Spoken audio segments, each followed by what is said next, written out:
Okay, so if you're in astrophotography, when you build an imaging rig, typically you'll have to think about which control software you're going to be using.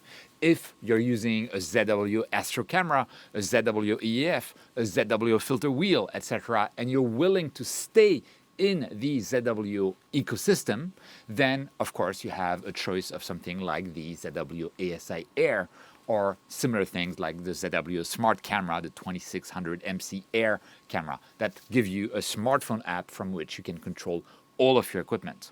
But if you're using something else than ZW equipment, like here, I'm using a camera that is a QHY camera here, and my guide camera is a Toptech camera there. So that means that the ASI Air is impossible to use with this rig because ZW restricts the ASI Air to ZW Astro cameras, ZW guide cameras, ZW focuser, and ZW filter wheels, for instance. So what can you use instead? Well, for me, I'm using a mini PC that I have here. This is the Melee Quieter 4C that I have shown and reviewed on this channel before. It's excellent.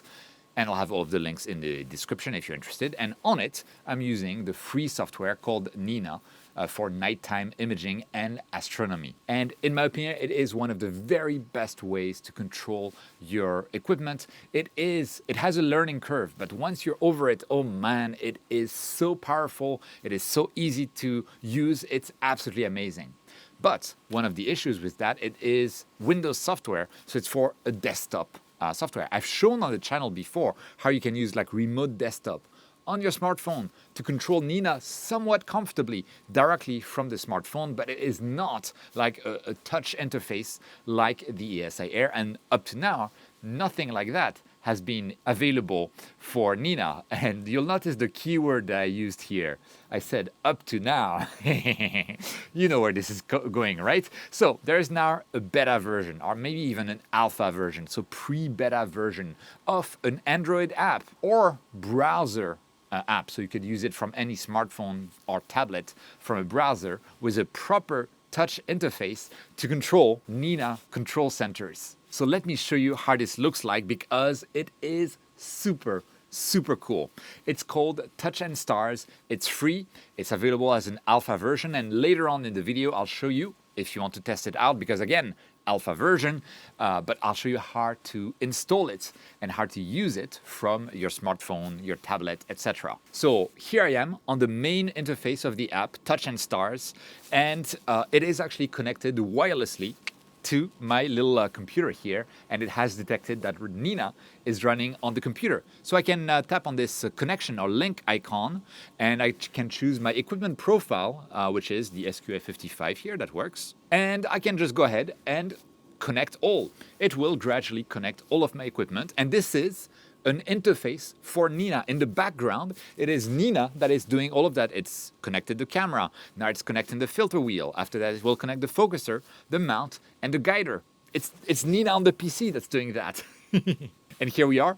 Everything is connected, and you saw as things were getting connected, at the top, I was getting more and more icons that were available. So I can go to the camera icon here and go into info and settings in there and say maybe, hey, my target temperature here, let's put it to minus 10 degrees and turn on the cooler, right? Let's make sure that I can change the filter. I can indeed. So I'm setting the filter to the L filter, and I could say like, okay, I want to take a 2-second exposure at a gain of 80 and an offset of 7, which are my default gain for this camera that I want to use. So let's start a capture, and bam, directly from my phone, I can see that I do have an image that appears and that I am somewhat out of focus. But this is something we can try to remedy. So I can go to the focus tab here, and for instance, I could try to move the focuser from roughly 30,100 as an absolute position to something like 30,300. Let's go in one direction. Say move. The focuser is moving. Again, this is Nina that's doing that in the background. And going back to the camera, I'm going to take another exposure. And the image is getting loaded. And now this is what we're saying. So it's still not better. So I feel like we should go in the other direction. So let's do it. Go to the other direction to 29,900, for instance. Going back to the camera. taking an exposure. It is better now. So we're getting in the right direction. So let me play with the focus until we get a good result. You can see, by the way, the temperature is gradually getting lower to minus 10 degrees because I told it to cool to minus 10 degrees. By the way, QHY sent me a new driver for the QHY Minicam 8, which is what the excellent camera that I'm using here, which I've also reviewed on the channel. And now when the camera is plugged in, it doesn't cool full blast anymore. It follows the instruction from the imaging software. So that's good. Okay, and now I have manually set the focus to be close to good focus. So let's go back to the focus tab here. And now we are going to do something I've never tried with this, but we're going to try to start the autofocus. But again, it's Nina underneath that's doing all of the work. So let's start the autofocus and see what happens. I can see here the focuser moving, so that's a good sign. So I don't see an autofocus graph, so maybe there's some bug there. Again, it is an alpha version, but I can definitely hear the focuser moving while it's working. Okay, and it seems to have found the focus position at, I believe, 28. Yes, there it is, 28,823 as the position of best focus. And it's at the very end that now the curve gets displayed, and that's actually super cool. Oh, that's so cool to have the result of the autofocus run here. So it wasn't real time yet. I guess they'll want to update it in the end. But if I take another capture here, yeah, we see that we are indeed well in focus there. So immediately you can see that this is super cool. We're getting a full touch interface for Nina. Let's go to the other tab. So we have the mount tab. So I don't think I need to change that, but we can slew to somewhere. So I could say like, I want to search for NGC 2359. There it is. This should be Thor's helmet. Let's say that I want to image Thor's helmet here. And I could say like set to sequence target. I will confirm that. And this will work because I already have actually a sequence loaded. And now you can see my sequence that is already loaded inside Nina. Unfortunately, you cannot edit the sequence yet, but it's still part of the planned enhancements for this magical piece of software.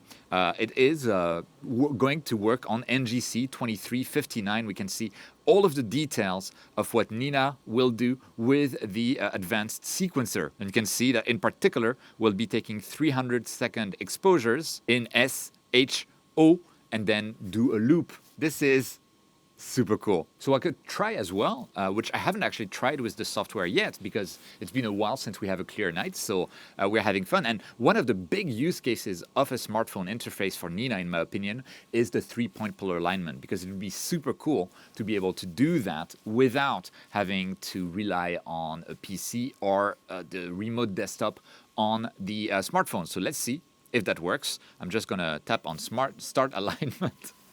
And it's doing it, guys. It's doing it. I should be fairly well polar aligned, though. So hopefully I don't need to do many changes. But let's see what we get. Okay, I'm letting it do its work. Now it is on the second point for the 3-star. It's done, actually. So it tells me that I'm actually 1 degree off in altitude. That is very good to know. So I'm going to try to fix that. Okay, and it seems to be working. I'm able to actually do the changes necessary, and I do get updates on my polar alignment there. And here we go. We are roughly at 2 arc minutes from best polar alignment. This is perfectly fine. I don't really want to mess with it some more. But isn't it super cool that we can do that directly? So now I've stopped the procedure. I can go back to the mount and I can tell it to go home. Will that work?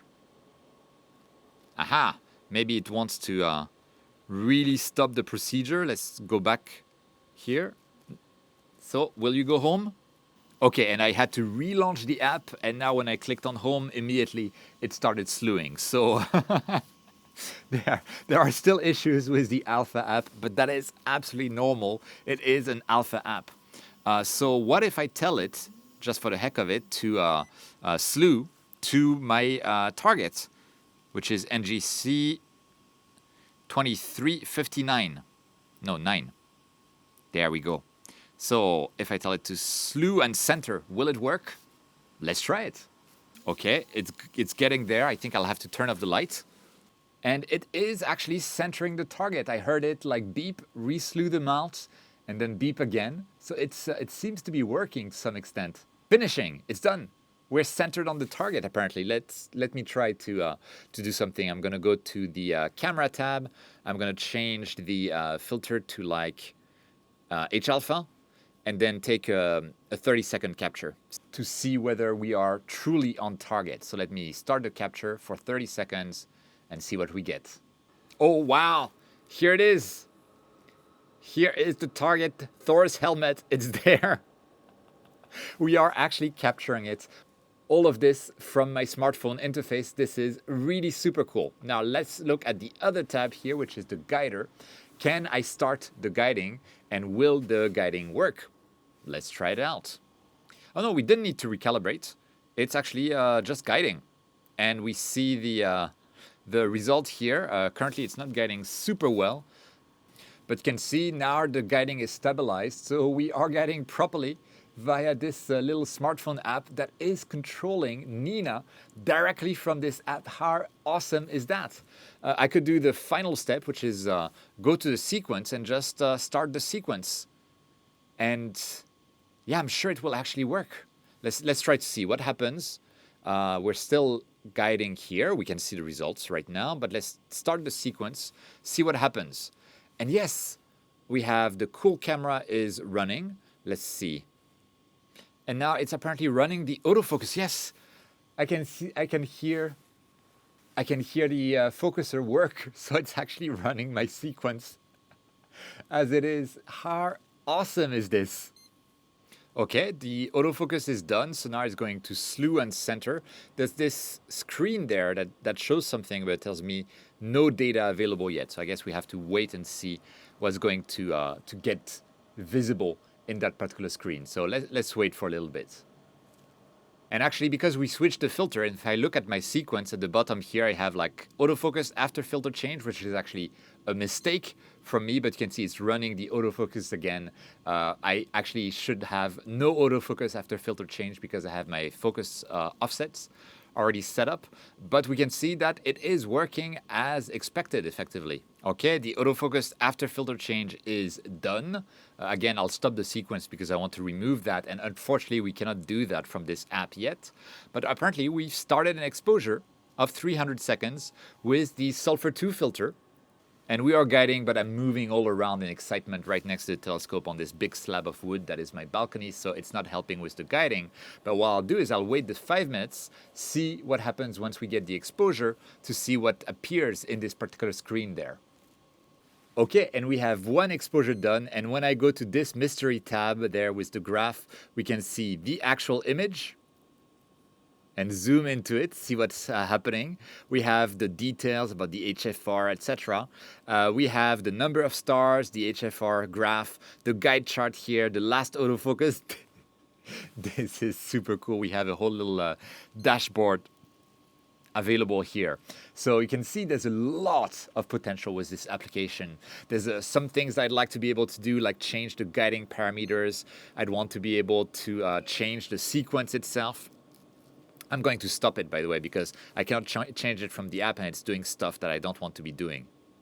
You can see that there is a lot of potential. This is still early alpha version, and yet there's a lot of things that it can do. So with that little demonstration done, how would you go about installing this and making it work with your instance of Nina? Let's go inside and I'll show you how to do this. Before that, by the way, you can take a moment to like this video. It really helps the channel out. And also, I'd love to hear your thoughts about this app based on this little demonstration here down in the comments, because I think it's really exciting to be able to do that now. And if you're new to the channel, you may consider subscribing for lots of cool stuff about astrophotography. And of course, if you want to support this channel even more and you're planning on buying anything from Agena, High Point Scientific, Amazon, etc., if you do so after clicking one of the links that I have down in the description, it will help me out at no cost to you. Of course, I'll have all of the links to this mini PC and all of the equipment that I'm using there if you're interested in any of that. And of course, if you want to help sponsor this channel directly, make those videos possible directly because they are a lot of work, you can join my channel as a member. It's the join button next to the subscribe button, or you can join my Patreon. The link is down in the description. And you guys, you know it, without you, this channel would not exist. So thank you so much for making all of this possible. Anyway, let's get inside and have a look at how you can install this little application that makes everything magical with Nina. So see you there. Okay, so how do you install this little thing in Nina? And by the way, it's changing all of the time. I took the initial video of me under the stars with this plugin and this app just 12 hours ago.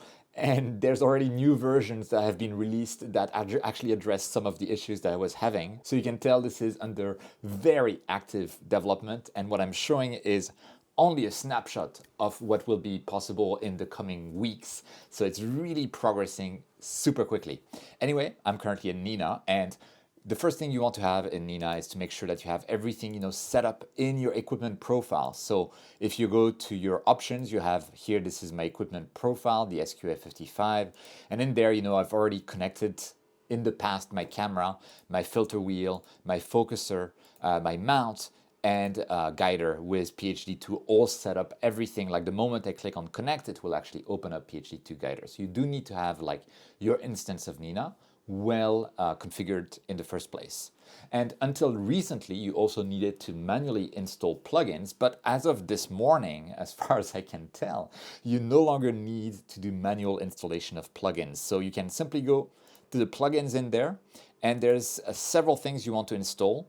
You want to install the 3-point polar alignment plugin, so you have access to that feature. You want to install the advanced API plugin, so I'm just going to click on install here. And you also want to go down to the Touch and Stars plugin here. So I'm also going to click install here. Okay, once we've installed those plugins, you can click on requires restart here. This will restart Nina. I'm going to select my instance here again. And here we are. I can go back to plugins. And under advanced API, I want to make sure that I have the API enabled. The port is the default port of 1888. And also we want to allow use access control, allow origin header settings here to on, which does have some security considerations with that, but I think most of the case it will be fine to have this here. So this in the advanced API we need to have that. The 3-point polar alignment, you can typically set the defaults as is, but it will follow those defaults, right? So if you want to have like the east direction, if you want to have a different direction, different distance, that kind of stuff, change those settings here because that is what the plugin will follow as far as I can tell. And then under Touch and Stars, you want to make sure that the web app is enabled. You can see the API port is 5000 and it tells you how you can actually access it. So if I were to click on here, it will open up a browser and I have my little welcome to Touch and Stars kind of screen that appears here. And we have a little wizard telling us how to get started with Touch and Stars. So it's already installed. And currently I'm using my local computer here. But if you see here, I have Quieter 4C. This link can be used as well. And you know what? I'm going to copy paste this link. And if you can see, I'm on a remote desktop right now. I'm using my mini computer that is on my telescope. Now I'm going to open up a browser which is on my local computer here at my desk. And in there, I can also type the same URL and it's connected over my Wi-Fi network to the mini PC that I have set up on my balcony. And this is because both my computer and my mini PC are connected to the same Wi-Fi network. So that's super cool as well. And we can go through the wizard there. I can confirm, I can select my language. Yes, English is good. And complete the setup. Then we have some tutorial about like how to navigate, how to connect your gear, look at the settings, control your camera, you have the autofocus tools, the mount tools. Oh, there's dome as well if you have a dome connected. Obviously I don't. Flat panel, I didn't know that was available either, but it is if you have a flat panel, which I don't. Guiding, sequence, monitoring, all of the good stuff. And the first thing I could do is click on here, and just like we did earlier, is connect everything, right? So if while I'm doing that, I can quickly look at Nina. Hopefully I'll be on time to see what's going on in Nina. You can see it connected the camera, and I'm not touching anything. Soon, yes, the filter wheel is connected, and I'm still not touching anything. The focuser should be next. Yes, it is. Still not touching anything. Maybe we'll see the mount. There it is. And then the guider opens up. No, it's the cool, fun stuff there. And then just like we did yesterday, from my browser, I can go to my camera tab here and just look at my settings. And my camera temperature is 8.7 degrees. I'm not going to cool it right now. I'm going to go back to the dark filter on my filter wheel and just take a 2-second exposure. And it's loading the image over my Wi-Fi network. And here we go. We have our little 2-second exposure there on the camera. So it's all working great. And you can see that you can access that from a browser as long as your mini PC and your computer or smartphone or tablet that you are using the browser for from or connected to one another. And in terms of the smartphone app, if you have an Android phone, you can install that. You can also access exactly the same features from the browser. So the app is almost unneeded, I guess, but it's there. So I'll have the link, of course, down in the description, but you can see you can download the app as an APK file for Android. So just download it. After that, you'll need to open it in a file browser on your Android device, tap the APK file, and you might have to change some security settings on the Android device to allow installing of applications from unknown sources. But once it's installed, you have it available as an icon. You can open it up. We get the same kind of quick setup thing. You can set up your GPS coordinates. I'm going to do it and then off screen and then confirm. So it got the coordinates from my phone, and you can put in your Nina connection details. So it could be like Quieter 4C for me. Whatever the name, you can put whatever name you want in there. You can put an IP address. So I think you can put the IP address, or I think the host name. So the host name for me is Quieter 4C. So what I'll do is put that in, and then the port is 5000. I'm going to confirm that. It's confirmed. Skip the tutorial. And then I let it load, and there it is. We have the app as I showed earlier in the video. So everything seems to be working really, really well. By the way, right now you can see I don't have any sequence tab. This is because you need to first have a sequence loaded in the Nina Advanced Sequencer. So this is not something you can do from the app or the web interface yet, but I am sure it will come in the future. So what are your thoughts on this? Is this something you want to try, even though it's a very early release, very much in alpha, but I think there's a lot of potential, and that's why I wanted to share. So let us know your thoughts down in the comments. You can like the video while you're at it. You can really go and support the developers of that plugin because it's amazing. And of course, you can support this channel as well simply by watching till the end. Thank you so much. You can also, if you're planning on buying anything from Agena, High Point Scientific, First Light Optics, Amazon, etc., if you do so after clicking the links that I have in the description, it will help me out at no cost to you. And of course, if you want to support the channel as a sponsor, you can become a Patreon member. The link is down in the description. Or a channel member, it's the join button next to the subscribe button. Anyway, more important than all of that, I hope this was an interesting video. Thank you so much for watching. Don't forget, whenever you can, to look up at the stars, and I'll see you next time.